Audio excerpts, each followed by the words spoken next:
Hey guys, it's Atomic Wolf 094 with the second part on how to set up your tank.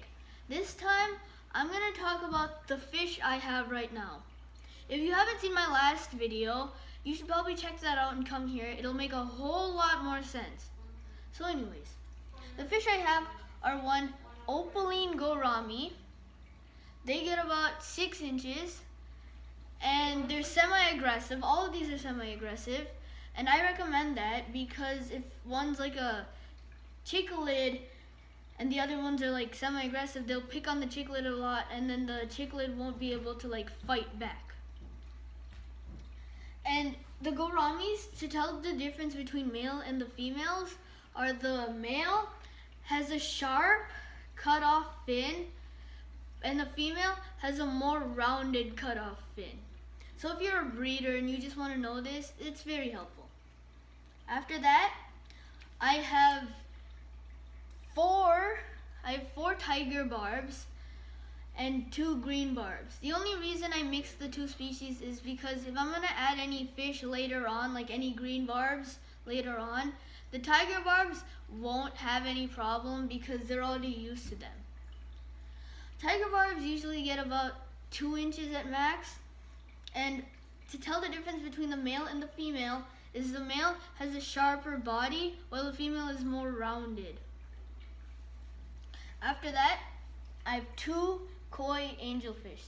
The koi angelfish are pretty big. They get 6 inches in length and nearly 6 or 7 inches in height, including the fins. To tell the difference between male and the female is the male, it has a humped head, while the female is just more smoother. And also, the male might have like chipped off pieces of the like little barbells that's hanging from it, and the female's is just one like straight line. After that is aggression. I already mentioned this before, but it should all be a semi-aggressive tank, or else one fish might end up dying because of the other fish, and it's like just biting at each other. Nipping, the barbs have a problem with this. They keep on nipping at the angelfish, and because the barbs like long fins, and they just keep on biting at them, so I recommend you shouldn't keep them with angelfish. And I'm going to move these barbs to a separate tank, or you should not keep them with goldfish either. Stress, if like let's say for example one of the barbs start picking on the angelfish gets really stressed, and it might just change in color or like die. Same with the barbs. The green barbs usually turn like reddish if they're really stressed or they were just fighting. After that is ammonia.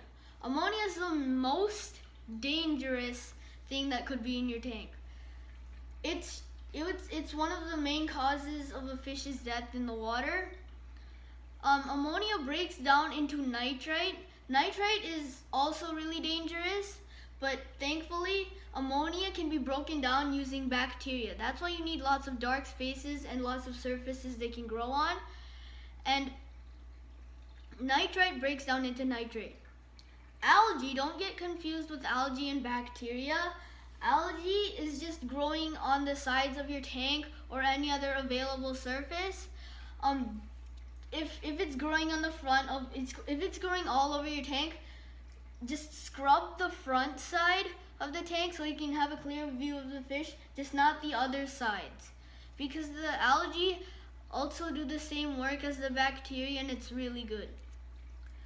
Water change. If you have like very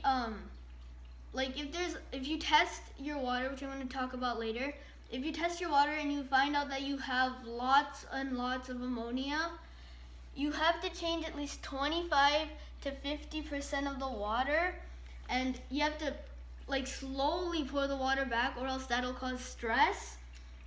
And you have to treat the water again with like the other chemicals, but only if it's a really bad situation. Only then you have to change 75% of the water, and never ever change it less than that.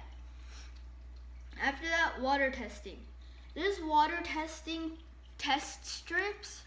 PetSmart, your local like PetSmart or pet store, can also test your water for free. But I just got these so we don't have to keep on going back and forth to the store.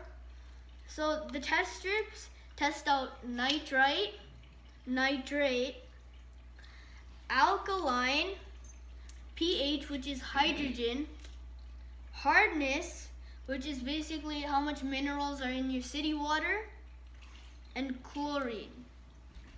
Well, don't get confused with chlorine and chloramine. Chloramine is another one of the sources ammonia breaks down into.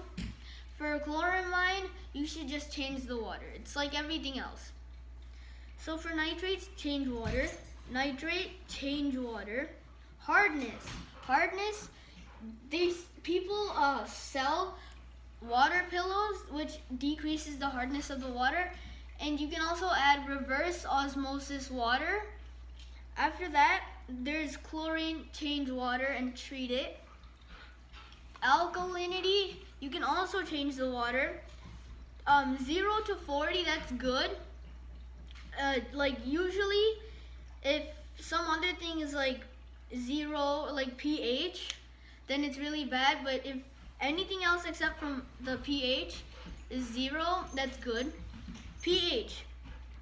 If you have less than 0, I'll tell you what happens.